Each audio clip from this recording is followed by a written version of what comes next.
চলো নেড়ু বুড়ি আবার ন্যাড়া হতে যাচ্ছে। ও আবার ন্যাড়া হবে তুমি?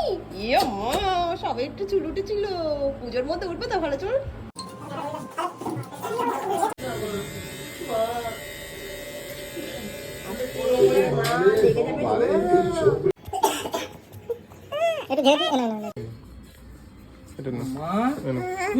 দুষ্টুমি করছো কেন শোনা? হাফ চুল কাটা কেমন লাগে দেখো। এই আবার নেড়ু চকচকে হয়ে গেছে। এই দেখো সানা, আজকে চুল কাটার দোকানে টাটা বাই বাই করে দাও বুঝলে। বলে আমি আর ন্যাড়া হতে আসবো না কিন্তু, বলে দিলাম। কি হয়েছে সানা, তুমি কি হয়েছে?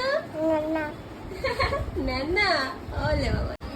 তো আমাদের সানাকে এবার যে ন্যাড়াটা করলাম, এই ন্যাড়াটা হচ্ছে সানার হচ্ছে ফাইনাল ন্যাড়া। এরপরে সানাকে কোনোদিনও ন্যাড়া করা হবে না, তো সেই জন্যই পরপর দুবার ন্যাড়া করিয়ে দিলাম। আগের মতন হয়ে যাবে এবার বড় বড় চুল।